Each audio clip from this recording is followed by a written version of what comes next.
Hi guys, this is Mudrit from क्रेपियंस। आज हम बनाने वाले हैं no onion no garlic dim sums and उसकी चटनी। यस, ये दोनों चीजें मैं बिना अनियन एंड गार्लिक के बनाऊंगा एंड ये बहुत टेस्टी बनती है। ऑल्सो इस पूरी रेसिपी में मेरा साथ देने वाला है अगारो का ये रीजेंसी मल्टी कुक केटल। हम इस केटल की मदद से ही दोनों को बनाएंगे, तो मेरे लिए चैलेंज थोड़ा सा और अप हो चुका है, बट नो वरीज। रेसिपी काफी स्ट्रेट फॉरवर्ड एंड ईजी है एंड बहुत टेस्टी है। So stay tuned, let's start this. Alright, तो सबसे पहले हम अपने प्रोडक्ट को समझ लेते हैं। We have Agaro Regency Multi-Cook Kettle. This is super versatile as it can be used to boil water, noodles, prepare tea, coffee and steam vegetables, सब कुछ quick tea। इस केटल के साथ 4 अटैचमेंट्स आती हैं। सबसे पहले एक 0.92 लीटर का स्टीमर। इस स्टीमर की हेल्प से आप डिमसम को स्टीम कर सकते हो, अपने वेजिटेबल्स को स्टीम कर सकते हो, मशरूम्स जो भी मन करे you can steam with the help of this steamer. Next we have this stainless steel rack. ये भी सेम काम करता है। इसमें आप नॉन वेजिटेरियन चीजों को, मशरूम्स को, पनीर को, किसी भी चीज को स्टीम कर सकते हो। साथ ही में you can use this to put this plastic bowl over it and ये प्लास्टिक बोल काफी वर्सेटाइल है। You can bake cakes, dhokla, idli and वो सब चीजें जो एक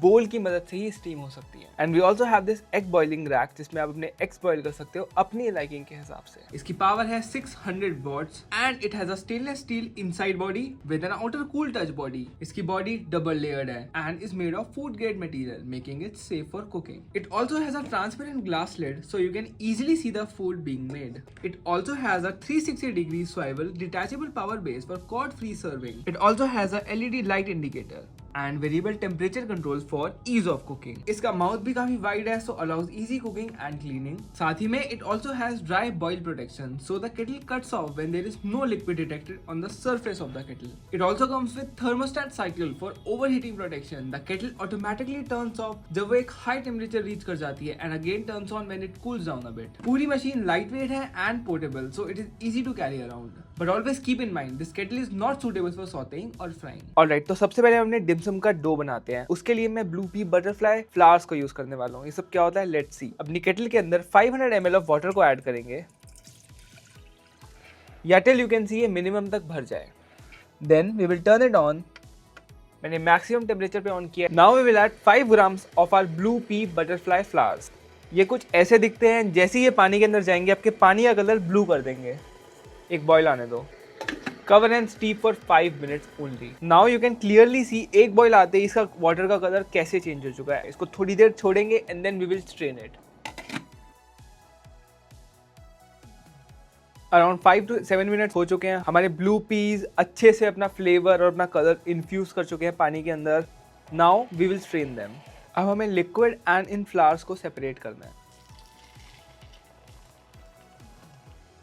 हमारा टोटल लिक्विड था 500 ग्राम्स एंड एक्सट्रैक्ट करने के बाद 250 grams of blue pea coloured and flavoured liquid आया है। उसमें से भी हमें सिर्फ 150 ग्राम्स चाहिए, बाकी को मैं अलग से रख दूंगा। You can use it for teas. ये जो 150 ग्राम्स है मैं इसको यूज करने वाला हूँ for 250 grams of our flour. मतलब हाइड्रेशन हो गया 60%। The hydration depends upon your flour. 50 to 60% is perfect for dim sum या डम्पलिंग्स का बैटर। ऑलराइट, डिमसम के डो बनाने का टाइम आ चुका है। उसके लिए हम पहले एक बढ़िया सा वेल बनाएंगे।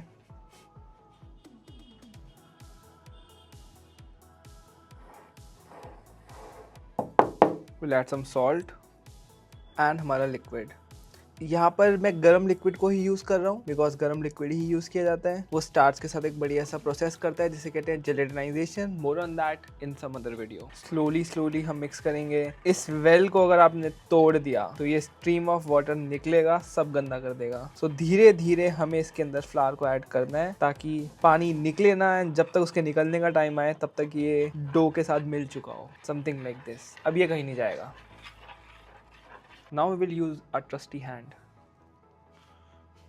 मेरे पानी का temperature somewhere around 60 to 70 degree Celsius था एंड मैं यही टेम्परेचर के अराउंड आपको सजेस्ट करूंगा वर्क करना। 100 के अराउंड जाओगे तो थोड़ा सा जॉब डिफिकल्ट हो सकता है, but it still works. Now we will knead it into a good dough. After a few minutes आपका डो तैयार है एंड अगर आपका वर्क सरफेस कुछ ऐसा दिख रहा है then congratulations, you are a pro. Moving on, एक प्रो टिप मैं आपको देना चाहूंगा। ये रेसिपी मैंने इजी एंड वाइडली एक्सेप्टेबल बनाई है, इसलिए मैंने मैदा को यूज किया है। But if you have the option, do add some potato starch to it. Like यहाँ पर मैंने 250 ग्राम्स ऑफ मैदा को यूज किया है। I would suggest use 200 grams of bread flour and 50 grams of potato starch. आपका product बहुत better निकल के आएगा।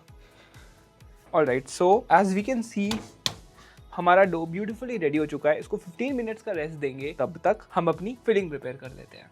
ऑलराइट, जब तक हमारा डो रेस्ट हो रहा है तब तक हम अपनी फिलिंग प्रिपेयर कर लेते हैं। उसके लिए I am using a simple ratio of 1:2, 1 part paneer to 2 part of cream cheese. यहाँ पर मैंने 100 ग्राम्स पनीर को यूज किया and 200 grams cream cheese. And remember, जब भी ऐसी किसी चीज की फिलिंग बनानी है तो हमें कंसिस्टेंसी इक्वल चाहिए होती है, बराबर चाहिए होती है। सो पनीर को मैं यहाँ पे ग्रेट करने वाला हूँ। I am using a microplane, आप नॉर्मल चीज ग्रेटर भी यूज कर सकते हो। सिंपल प्लान है, हमें सेम कंसिस्टेंसी चाहिए। Now we add our cream cheese followed by some dhaniya. मैंने अराउंड 2 टेबलस्पून यूज किया है। Some MSG because why not, some salt, some chilli flakes for the heat. And now we want हर flavour अच्छे से निखर कर आए। फॉर दैट हमें थोड़ा सा एसिड ऐड करना है। तो या तो आप विनेगर ऐड कर सकते हो या फिर थोड़ा सा टबास्को ऐड कर सकते हो। It totally depends on you. Now we will give it a good mix. एक सिंपल से मिक्स करने से बहुत ब्यूटीफुली कम टुगेदर हो जाते हैं। And as you can see बहुत ज़्यादा सिंपल इंग्रेडिएंट्स यूज़ किए गए हैं, paneer, cream cheese and some seasonings. And ये सिंपल इंग्रेडिएंट्स ही बहुत ब्यूटीफुली फ्लेवर को निखार कर लाने में हेल्प करते हैं। At this point if you want you can add some onions और mushrooms as well. Now as we can see हमारी फिलिंग तैयार है। ऑलराइट, तो 15 मिनट्स हो चुके हैं, हमारा डो रेस्ट हो चुका है। Now we will take it out and cut it into 16 to 22 grams के बॉल्स। फॉर दैट हम पहले इसको ऐसे लंबा रोल करेंगे एंड मैं इसको पहले 2 पार्ट्स में डिवाइड करूंगा। Then I will roll it. अगर वो इजीली नहीं हो रहा है then you can use this technique as well. The question is हम इसे रेस्ट क्यों देते हैं? सो देखो, when we play with the dough, when we irritate it, हमारा ग्लूटेन इरिटेट हो जाता है एंड इरिटेट होने की वजह से वो श्रिंक होता है। Like I can see right now, अगर मैं इसको स्ट्रेच करने की कोशिश कर रहा हूँ, इसे रोल कर रहा हूँ, तो ये रोल तो हो रहा है बट ये वापस अपने पास आने की कोशिश कर रहा है। दिस मीन्स हम इसे कट करने के बाद दोबारा रेस्ट देंगे। So now we will start cutting and weighing it. Perfect 20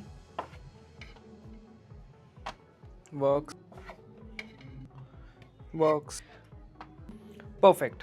so now we have our balls. अब हम इन्हें फ्लैट करने वाले हैं फॉर आवर पॉट स्टिकर्स। उसके लिए एक सिंपल सी चीज मैं आपको बताना चाहता हूँ। अब तक हमने बिल्कुल भी ड्राई फ्लावर को यूज नहीं किया, अब हम थोड़ा थोड़ा ड्राई फ्लावर यूज करना शुरू करेंगे, but still for the most part we will try to avoid it. I would suggest आप इसे एक प्लेट के अंदर रखो and then cover it with a damp cloth. Now we have this. एक सिंपल पीस ऑफ डो हमें बहुत कुछ बताएगा आज ग्लूटेन के बारे में। अभी ये अच्छे से स्ट्रेच हो रहा है। I will show you a part जब ये अच्छे से फ्लैट नहीं होता। And now we can see one thing, there are some inconsistencies and ये मेरे बेलन से भी चिपक रहा है एंड ये मेरे सरफेस से भी चिपक रहा है। This is the time when we will add some flour, ताकि वो ना हो। थोड़ा सा फ्लावर हम यहाँ रखेंगे। We will dust very lightly and now we will roll it. अभी भी थोड़ा थोड़ा चिपक रहा है। अगेन थोड़ा सा फ्लावर ऐड करो। नाउ बिल्कुल नहीं चिपक रहा। Don't worry, once you start doing this you will get the hang of it. And future में I will do a lot of dim sum videos, काफी सारी शेप्स एंड इसके बारे में समझेंगे। If you want that please let me know and don't fret shape को लेके। एकदम सर्कल नहीं भी बनता है then also perfect. Now we have this beautiful. और बनाते हैं। Also if you are not so perfect you can always use this. Beautiful. And we don't want ये एक दूसरे से चिपके, तो we will dust some flour and put it over here. Pretty गोल, क्या बोलते हो? बट राइट नाउ मैं स्टिल रिंग मोल्ड ही यूज करूंगा ताकि मेरे शेप साइज यूनिफॉर्म रहे। Alright, so we have our pot stickers with us. कितने परफेक्ट बने हैं, I am proud of my self. अब हम फटाफट इन्हें फिल करते हैं and then we will start cooking our dim sums. We will dust off excess flour. We'll take our filling, our blue pea water. 1 चम्मच fill करो। You want you can add some more.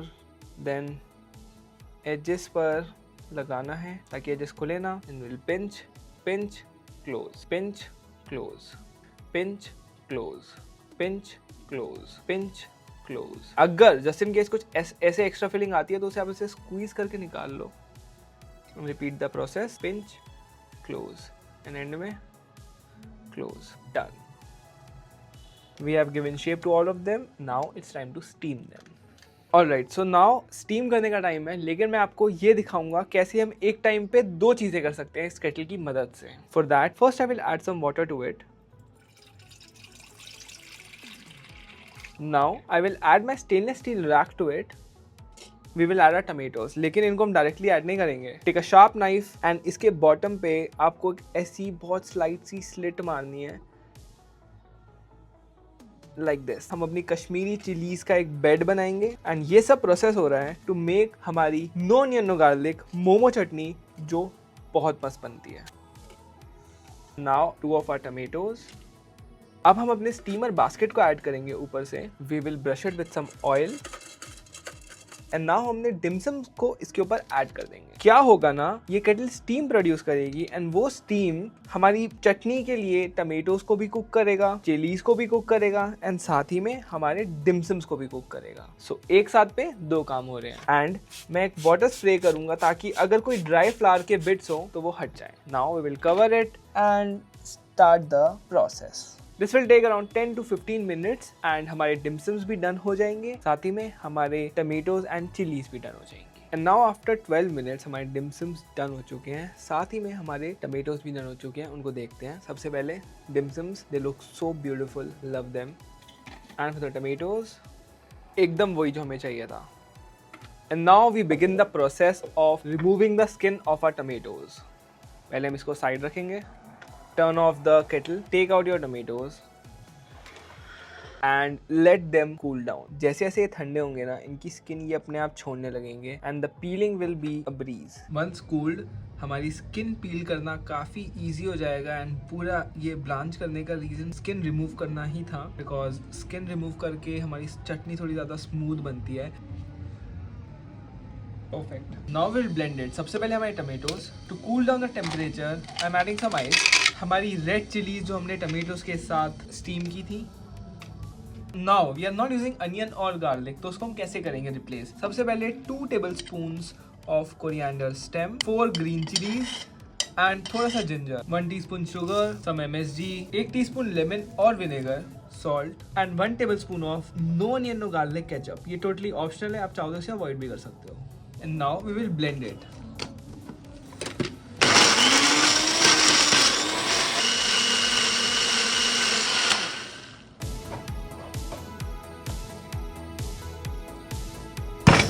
Sorry onion and garlic, you are not being missed. This is super good. अब मैं आपको बताऊंगा अपनी kettle को clean कैसे करते हैं। आपने कुकिंग कर ली है। Now first we will let it cool on the counter top. जब ये ठंडी हो जाती है, we will remove the lid, add some water with the help of a jug. इसको सिंक में ना धोएं क्योंकि हम नहीं चाहते रनिंग वाटर सर्किट्स तक पहुंचे। Then we will add a few drops of a dish washing liquid. Now we will take a soft sponge and इसे लाइटली हम क्लीन करेंगे। Once done we will throw away the water, rinse it a few times जब तक water clear ना हो जाए। And finally we will dry it with a soft cloth. Perfect, it's clean now. It's plating time.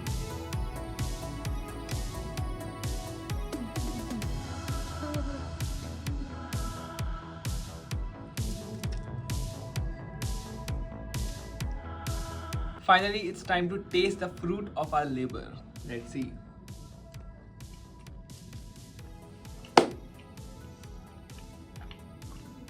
I'm honestly telling you, no onion, no garlic does not get better than this. And genuinely बोलूँ तो I can't feel the difference कि इसमें onion garlic है या नहीं. I don't miss them at all. In itself, they are absolutely perfect. No onion, no garlic हो या ना हो, I think you should definitely try to make them. Blue peas ना हो तो normally बनाओ, but these are bomb. I love them. And especially ये चटनी, ये तो next level है. See you in the next one.